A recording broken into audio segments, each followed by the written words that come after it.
Hello YouTube, it's your boy Nathan coming here to do another recap video.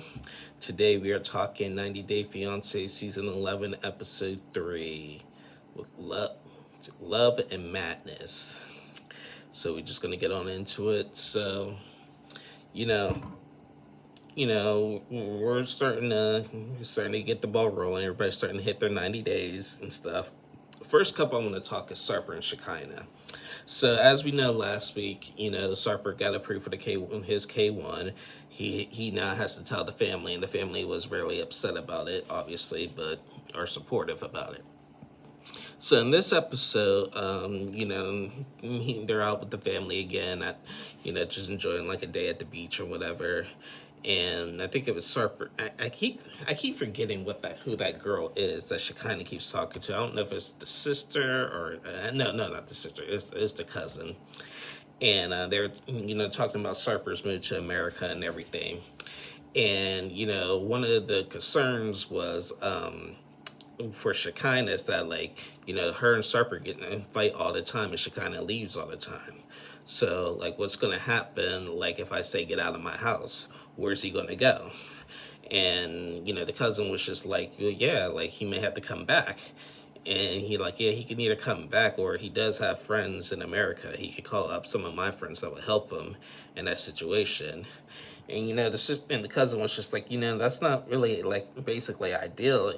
Everything, because she's thinking about more about her and instead of our house now, since they're about to be married, because now everything that's hers becomes ours, when you're married and stuff and everything. So they talk about that, and then they get ready to say their goodbyes to the family. It's really emotional and everything. And as they get ready to leave to go to the airport, they have a big conversation about Shekinah's daughter. Shekinah told Sarper that it's really important for him to get along with her daughter Sophie, basically. Because, remember back on season 5 of The Other Way, when Shekinah's sister Cherie came to Turkey and it didn't go well, and Shekinah don't talk to nobody in her family except for her daughter, basically. So she doesn't want that bridge to burn and everything, and she told Sarper that if my daughter doesn't like you, I don't think I can marry you. Now Sarper was like, well, is that a threat? And because if that's the case, this is just like a touristic kind of visit, and then I must come back. And she's like, well, why are you getting so upset about it? You should be like, she's gonna love me, not to worry about it. And he's like, yeah, she's gonna love me and everything.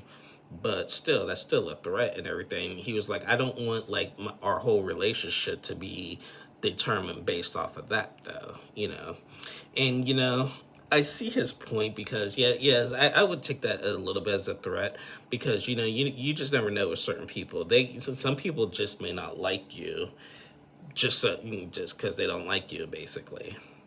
So I see where he's coming from, but also at the same time, when people have their kids, the kids are a package deal and stuff and everything.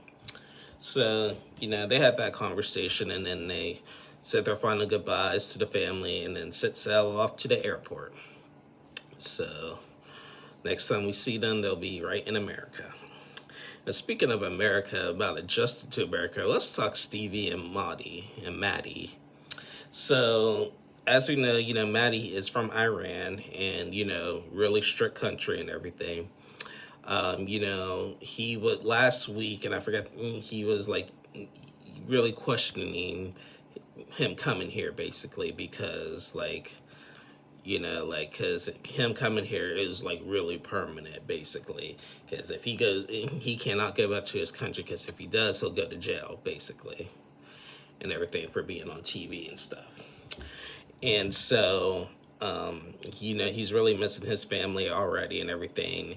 And Stevie is just if he's this concerned already, what's gonna he ain't gonna make 90 days or the rest of our lives, basically. So they had the conversation at the hotel and everything, and he's just still trying, he said that this was a couple weeks ago, this would have been a no-go. he is really, and everybody is crediting Stevie for, like, at least being thoughtful and generous and understanding of the situation for him and everything. And she said she's gonna have to try to fill all the voids that he has, that he doesn't have here in America, because with this, because like I said, this was just the riskiest move ever, basically. So we seen them, like, after waking up in the hotel and everything. I think they might have got their groove on and stuff too. They decided to take a walk down in New Orleans and Bourbon Street and all that and everything. And it was a big culture shock for Marty, because, like, he's New Orleans, you got people playing instruments and singing and dancing in the street and everything and all that. And he was just like, you know what, if I was Iran and people were doing this, they would go to jail. They would be arrested and everything. This is like all the things that we do normal here is illegal over there and stuff and everything. So, like, he was just like, he was just saying, like, I really feel free here, like, and everything. And he was just, he tried some kind of some sweets and everything, and he was just like, like, he was like, I really want to send this to my family in Iran, but I do know, like, if I eat a lot of this here, I will get fat. I think that was funny. And so, like, and then, like, he wanted to talk more about it, but he was just like, I got to be careful with what I say. And the producer had said, like, you can say whatever you want. You're in America now. And he was like, yeah, but, my family would still, I got to still think about my family back home and everything. He is, like, so on guard. Like, and I don't blame him. Like, I probably would be too. The things that, like, that you're not allowed to do at one place that you're so used to not doing, that you can do here. It's just like, wow. Like, this is, sorry, this is, like, a little off topic, but, something similar to that. When I was back in elementary school, and I was in fifth grade, and when in the elementary school that I went to, we had a lot of, like, our curriculum was really strict. I think we were doing almost college work at the elementary level. It was really challenging and everything. And, like, they gave us so much homework, like, I got more homework out of elementary than I ever did in middle and high school, basically, and everything. So, but then in the middle of the year, I had to transfer to a new school, and still in fifth grade. Now, the new school that I went to, fifth grade was middle school. When I got to the middle school in fifth grade, I'm still used to that work being so hard and everything, that when I come over to my new school, everything was, like, easy. I'm like, whoa, what's this? Oh, this is easy. Like, wow. Like, I'm used to all this other stuff and this hard curriculum back where I'm from and everything. I'm just like, I was just so used to everything. And then coming over to the new area where it wasn't as intense, it wasn't as challenging and everything, I was just like, whoa, what is this? And I was able to get through. So, to Stevie and Marty, to Marty's point, like, the stuff that he's not allowed to do in his country, he could do in America. And he's just like, I don't know what to really do with myself, basically. So it's a big culture shock for Marty. So yeah, that was Stevie and Marty. Next couple I want to talk is, let's do Mark and Mina. I want to get them done. So we seen them, like, go to the store and everything. And they went to this gas station and got to get some pasta and everything. They went to some kind of dinky store to get, diapers for the baby and stuff. We also seen, Mina talk to her son. Remember, she has a son named Clayton, his name was on the K-1 visa to come here, but there was a passport issue and everything, and that we have to wait for his passport. And, Mina is really upset. We seen her video chat with him, and he's staying with a family friend or whatever. And, she is just having a hard time with that, because she even told Mark that, like, she doesn't want to get married unless he's here and everything. And because if she was to go back to France to wait for him, they would have to start all over because this is a one-time entry basically, and everything. So she's just like, just like emotionally struck, and I get it and everything because that is really tough and that's really emotional and everything. So they have a conversation, hopefully trying to get the passport together, and so the son could come here and stuff. And last week, with Mark and Mina, Mark still had family pictures hanging up of his ex-wife and stuff around the house that irritated her and everything, and so she was already wanting to come back and stuff and everything. So, they go out, like I said, they go out grocery shopping and everything, right? They're on the like New Hampshire, Massachusetts border and stuff. They go through Massachusetts and she sees a sign and she's calling it Massachusetts or Massachusetts, something like that. And Mark was like, wait, what? Are you trying to say like Manchester? And she's like, no, Manchester, Massachusetts and everything. And he was like, oh, Massachusetts. She's like, yeah. Massachusetts, that sounds sexy. Yeah. Yeah, well, welcome. Yeah, compared to Paris or France, welcome to New Hampshire and Massachusetts, basically. I thought that was pretty funny and everything. So, after they do their shopping and they head back home and everything, they get in the hot tub and everything. Mark said, he's excited to take Mina to meet the family and everything, the rest of the family, and for her to see his daughter Jordan again, basically. And so, Jordan has her concerns and everything. And Mina asked Mark, like, are me and her going to be enemies? Like, we're kind of almost close in age, basically. And Mark's trying to say, no, we're not. No, I don't want y'all to be enemies. Like, she is still my daughter and everything. She has her concerns about me wanting to have another kid at this point in my life and everything. And just want to make sure, like, you're not here to hurt me and everything. And, Mina just got really defensive about that. She's like, your daughter is a snake. Jordan's a snake and everything. Like, yes, she's your daughter, but she has no, like, authorization in your life at this point and everything. And I'm just like, girl, chill. Like, one, that's his daughter. That's his daughter, too. That's your stepdaughter and everything. And yes, y'all close in age, but just remember y'all's roles and everything. Like, for real. Like, that. And it was almost like she was jealous, basically, of his daughter. It's not even like it was like another girl. Like, that's his daughter and everything. Like a normal person would say, like, I understand that your child has, like, their concerns. I will be happy to, like, meet with them and talk to them and assure them that everything will be okay and everything. But no, like, Mina's just all defensive about it and everything. And I'm just like, this is just not going to end well. It really ain't. It's really not going to end well. So she gets up from the hot tub and she's like, I'm going to bed. Don't come to bed with me and everything. And I was just like, whoa. This is Mark's house. You don't. Everything here is Mark's house. You don't tell him don't come to bed with me. You ain't gonna come here on your second day here and just say don't come to bed with me and stuff and everything. This is my house and everything. This is my house. Like, for real, who do you think you are and everything? So I like I said last week, I'm not a fan of Mina. I don't like her attitude right now. I really don't. So yeah, that was Mark and Mina. And the next couple I want to talk is the throuple, Matt, Amani, and Auntie. So Matt and Amani, we met them a couple weeks ago. They, they're married. They have a couple kids and everything. And their little girlfriend Annie, she also has a couple kids. And they're a throuple.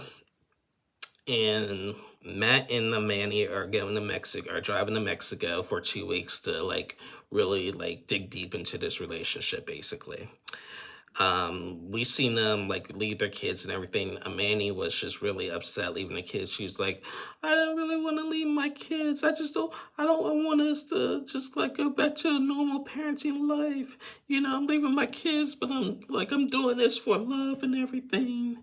And I'm just like, well, this is to you. Your kids may not understand this, but this is just not normal. I mean, well, maybe to them it's normal, but it's just not ideal. Like, y'all planning on getting a divorce just so you can bring this girl from Mexico to America to have like just to be a couple and everything.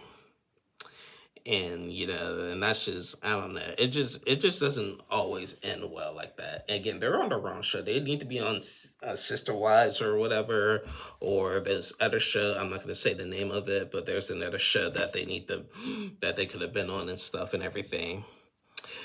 And so I don't know. So they drive to Mexico, and then they have a conversation. Matt and Manny have a conversation about the main concern, like what Manny says that she is the person that the Eastern European and her possessive girlfriend and everything. So what if Ani and Matt like have like different conversations and everything, and the fact that they could just develop something and leave her in the dust and everything.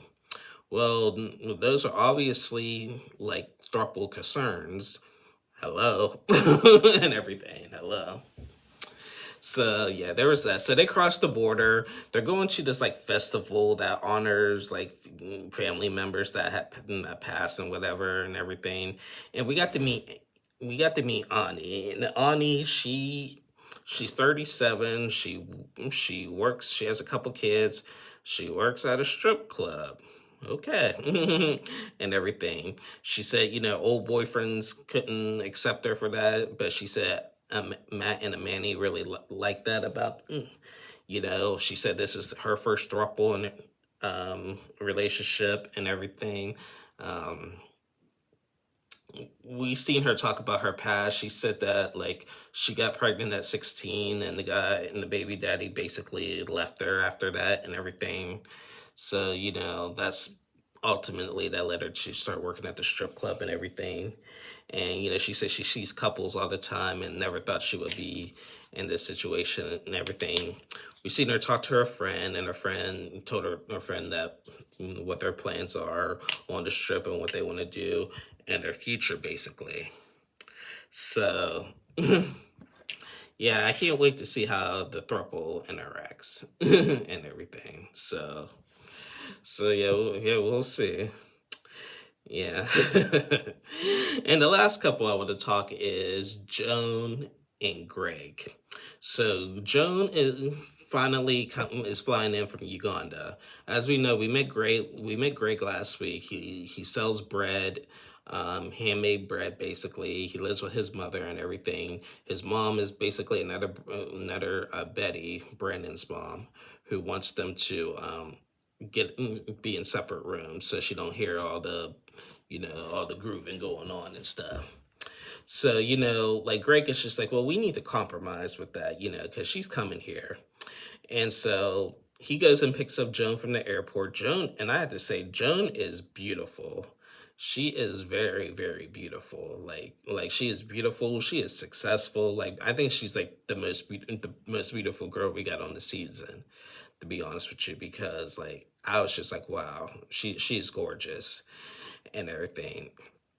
She had her own business in Uganda. She really didn't want to come here, but so she comes there. They have their little airport moment and everything, and they get in the car and drive back and everything, and basically. Basically, Greg told Joan that, the mom really wants them to get in separate rooms and everything. And she was like, huh? Like, I don't want to do that and everything. Like, and Greg was like, well, I don't want to disrespect my mother, but maybe we could compromise, like leave the door open and stuff and everything. Like, obviously, it would be shut when we're sleeping, but like leave the door open in the day and stuff. And then Joan just actually started getting like really, really emotional about it. She was just like, I came all of this way and everything. Like, like it's weird enough that I'm going to be living with my mother-in-law and stuff and everything. But like, like this is just wow. So she gets emotional and then she calms down and they go home and they meet.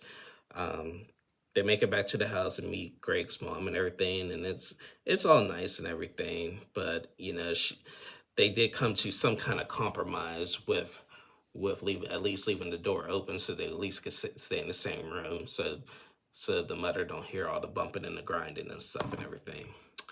And I'm just like, let y'all kids grow up. And yes, I understand the mom doesn't want to hear it. Nobody wants to hear that.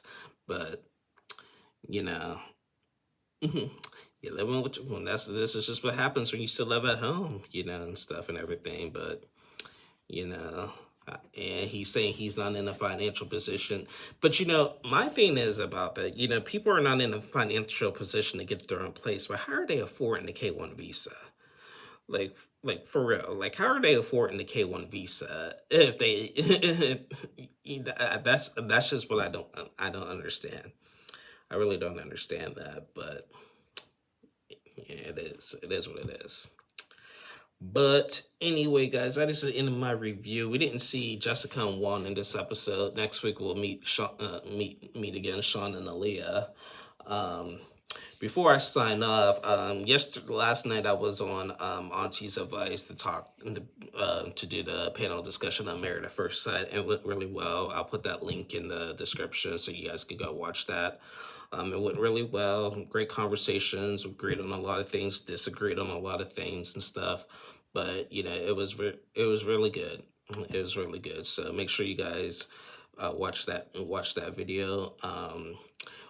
I thank you so much for the new subscribers that subscribe to my channel. Now, since I'm getting more subscribers, my channel is growing here on the Nathan Temp 2 page and everything. I just want to say comments, you're allowed to comment, but please be respectful in the comment section. No, I always say like no rude comments, no racial comments, no discriminatory comments. I want comments to be about the episode only and stuff.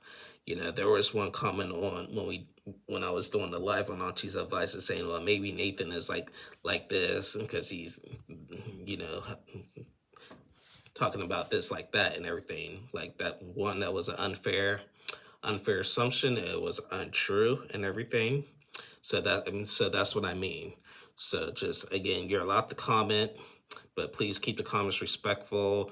No personal attacks. You're allowed to disagree with me. That's fine, but be respectful about it. Be like, respectfully, I disagree. I think this, and that, and it has to be about the episode only.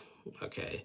Again, no racial comments or anything. No derogatory comments. Please be respectful in the comment section. When I started doing this page 3 years ago, like I was really hesitant because how social media is. So this is why I'm always like really like on it about the comment section.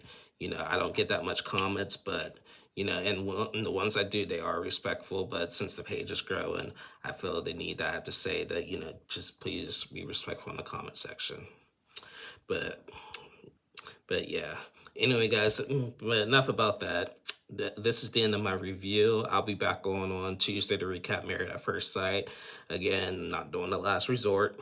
Last resort, I'll do it in a couple weeks when the season's over and do that tell-all and stuff and everything. But until then, just from 90 Day to Married at First Sight. So thank you guys for watching. Please like and subscribe to my channel. Share this video with a friend, a co-worker, whatever, and everything helps my channel grow. And I'll see y'all again on Tuesday and Wednesday. Love you guys. Bye-bye.